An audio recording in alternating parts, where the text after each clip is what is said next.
નમસ્કાર ધોરણ 7ના વહાલા વિદ્યાર્થી મિત્રો, આજે આપણે આ વિડીયો લેક્ચરની અંદર તમારું જે જિલ્લા શિક્ષણ સમિતિ દ્વારા પ્રથમ સત્રાંત પરીક્ષા માટે ગણિત વિષયનું કુલ 80 ગુણનું પેપર જે તૈયાર કરવામાં આવેલું છે તેનું સંપૂર્ણ સોલ્યુશન આપણે આ વિડીયો લેક્ચરમાં જોવાના છીએ. આ મોસ્ટ IMP એવું પેપર છે જે તમે એક વખત તૈયાર કરીને જશો તો તમને ઘણા ખરા ક્વેશ્ચન્સ તમારા મુખ્ય પેપરની અંદર આવડી જશે. તો ચાલો મિત્રો શરૂઆત કરીએ આપણે આપણા પેપરની. તો પ્રશ્ન નંબર પહેલાનો છે, નીચે આપેલા દરેક પ્રશ્નના જવાબ માટે આપેલા વિકલ્પમાંથી સાચો વિકલ્પ શોધી અને લખવાનો છે, જેમાં પહેલું ખાલી જગ્યાએ ધન પૂર્ણાંક કે ઋણ પૂર્ણાંક નથી, તેમની અંદર જવાબ આવશે 0, કારણ કે 0 છે એ ધન પણ નથી અને ઋણ પણ નથી. બીજું છે 0.2 ગુણ્યા 0.3 બરાબર કેટલા થશે, તો જવાબ આવશે 0.06 થશે. ત્રીજો ક્વેશ્ચન છે 20 ગુણ્યા 4/5 બરાબર જવાબ કેટલો આવશે, તો એમાં જવાબ આવશે 16. ચોથો પ્રશ્ન છે સમીકરણ x + 4 = 12 છે, તો x બરાબર શું સાચું છે, તો એમાં જવાબ આવશે 8 છે એ સાચા છે. તમે સમીકરણ ઉકેલ કરો તો તમને ખ્યાલ પડી જશે, કારણ કે x + 4 છે એને બરાબર 12 થાય તો આ 4 છે એ અહીંયા x સાથે પ્લસમાં છે, આ બાજુ જશે તો માઇનસમાં થશે, તો x બરાબર 12 - 4 થશે, તો x બરાબર જવાબ આવશે 8. પાંચમું છે 20 અંશના માપના ખૂણાના કોટિકોણનું માપ કેટલું થશે, તો જવાબ આવશે 70, કારણ કે બે કોટિકોણનો સરવાળો થશે 90 અંશ, તો જો એક 20નો હોય તો 90 - 20 કરતાં જવાબ બીજાનું કેટલું મળશે, 70. છઠ્ઠું છે ત્રિકોણના ત્રણેય ખૂણાના માપનો સરવાળો કેટલો થશે, તો 180 થશે. સાતમું છે AB બરાબર 6 સેમી અને CD બરાબર 5 સેમી છે, તો AB બરાબર કેટલા બરાબર CD, તો એમની અંદર જવાબ આવશે > CD.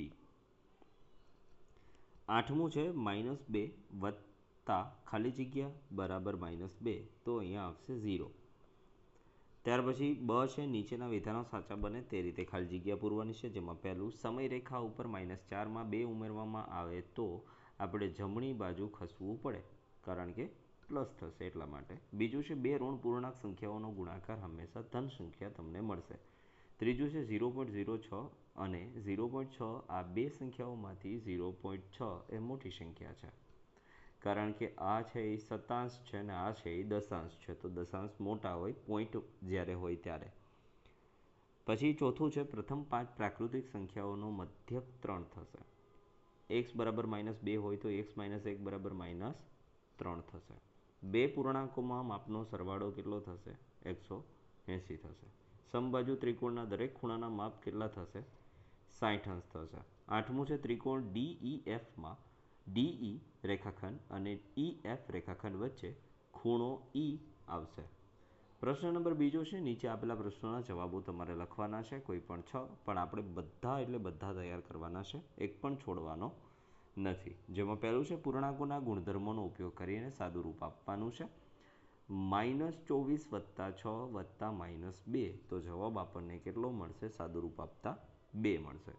ગુણાકાર કરવાનો છે 3 પૂર્ણાંક 4/7 ગુણ્યા 1 પૂર્ણાંક 2/5. આપણે જ્યારે આને અશુદ્ધ અપૂર્ણાંકમાં ફેરવીશું મિશ્ર સંખ્યાને, ત્યારે 25/7 ગુણ્યા 7/5 જવાબ આપણને મળશે. 7 ઉડી જશે, 25 અને 5 આવશે, તો આપણે એનો પણ જ્યારે સાદું રૂપ આપીએ ત્યારે જવાબ આપણને મળશે 5. કેટલો મળશે, 5 મળશે. હવે મિશ્ર સંખ્યાને અશુદ્ધ અપૂર્ણાંકમાં ફેરવતા તો તમને આવડતી જ હશે. કઈ રીતે ફેરવી શકાય, તો 3/7 + 4/7 ગુણ્યા 5/1 + 2/5.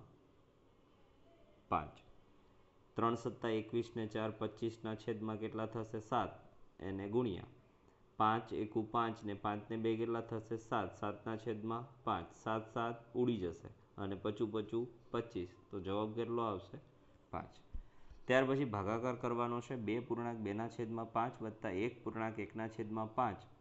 તો ત્યાં તમારે ભાગાકાર કરવા માટે પહેલાં તો તમારે મિશ્ર સંખ્યાને આપણે જે રીતે અહીંયા અશુદ્ધ અપૂર્ણાંકમાં ફેરવી એ રીતે આ સંખ્યાને પણ અશુદ્ધ અપૂર્ણાંકમાં ફેરવી અને ત્યાર પછી જે આ ભાગાકારની નિશાની છે વચ્ચે, એને તમારે ગુણાકાર કરવા માટે જે બીજી સંખ્યા હોય એને તમારે વ્યસ્ત કરવો પડે. વ્યસ્ત મતલબ કે જે 6/5 છે એને શું કરી દેવું પડે? 5/6 કરી દેવું પડે, ઉલટું કરી દેવું પડે, એટલે ગુણાકારની નિશાની થઈ જાય. પછી તો તમે 5 5 ઉડાડી અને 6 દૂને 12 થઈ જશે, એટલે જવાબ કેટલો મળશે? 2 મળશે. ચોથો દાખલો છે 11, 18, 3, 6, 4, 7, 5. માહિતીનો વિસ્તાર શોધો. તો માહિતીનો વિસ્તાર કેટલો થશે? તો મોટી જે સંખ્યા છે એમાંથી નાની સંખ્યાને તમે બાદ કરો તો વિસ્તાર તમને મળી જશે 15. પાંચમું છે 10 અવલોકનોની સરાસરી 16.4 છે. તો બધા અવલોકનોનો સરવાળો તમારે શોધવાનો છે. તો જો સરાસરીનો જે સરવાળો છે એની છેદમાં કુલ સંખ્યા આવશે. તો અવલોકનોનો સરવાળો આપણે શોધવાનું કીધું, આપણને કુલ સંખ્યા અને સરાસરી આપી દીધી. તો હવે જુઓ, અવલોકનોનો સરવાળો શોધવો હોય તેને સૂત્રનો કરતા બનાવ્યો તો આ બંને સામસામે ગુણાકારમાં જશે તો સરવાળો કેટલો થશે? 164 થશે. કારણ કે 16.4 ગુણ્યા 10 કરતાં પોઈન્ટ ખાલી નીકળે અને થઈ જશે 164. સમીકરણનો ઉકેલ લેવાનો છે 2x - 1 = 13. તો જુઓ, સમીકરણનો ઉકેલ આપણે મેળવવા જઈએ તો આપણને જવાબ મળશે x = 7. કઈ રીતે મળશે? તો જુઓ, અહીંયા પ્લસ છે એ આ સામેની બાજુ જશે તો વત્તા થઈ જશે. તો 2x = 13 + 1 એટલે 14 થઈ ગયા. x = 14/2 જશે એટલે x બરાબર થઈ જશે 7. હવે ત્યાર પછી પૂરક કોણનું માપ શોધવાનું છે. 65નો પૂરક કોણનું માપ શોધવા જઈએ તો ભાઈ પૂરક કોણોનો સરવાળો 180 થાય. તો એક ખૂણો 65નો હોય તો બીજો કેટલાનો થશે? 115નો. ત્રિકોણના બે ખૂણાના માપ 60 અંશ અને 40 છે. તો ત્રીજા ખૂણાનું માપ કેટલું થશે? તો ત્રિકોણના ત્રણેય ખૂણાના માપનો સરવાળો થશે 180. એમાંથી 60 અને 40 બે આપી દીધા. એ બેનો તમે સરવાળો પહેલાં તો કરો. 60 + 40નો સરવાળો કરો તો તમને મળશે 100. અને 100 મળે એટલે 180માંથી 100ને તમે બાદ કરો તો તમને જવાબ મળી જશે 80. તો તમારો ત્રીજો ખૂણો કેટલાનો થશે? 80નો થશે. જોડકા જોડવાના છે મિત્રો. તો પહેલા સામે ડી જોડાશે, સરવાળાના ક્રમનો ગુણધર્મ. બીજા સામે સી જોડાશે, ગુણાકારના ક્રમનો ગુણધર્મ. ત્રીજા સામે બી જોડાશે, સરવાળાના જૂથનો ગુણધર્મ. અને ચોથા સામે એ જોડાશે, ગુણાકારના જૂથનો ગુણધર્મ. ત્યાર પછી પ્રશ્ન નંબર 3નો હશે. નીચેના પ્રશ્નોના જવાબ લખવાના છે. હવે અહીંથી આપણે ધીમે ધીમે સ્ક્રોલ કરતા જઈએ, જે તમારે જોતું જવાનું છે. જો વિડીયો લેક્ચર પસંદ પડતો હોય તો મિત્રો પ્લીઝ લાઇક કરી દેજો અને આપણી ચેનલને પ્લીઝ સબસ્ક્રાઈબ કરવાનું ચૂકશો નહીં.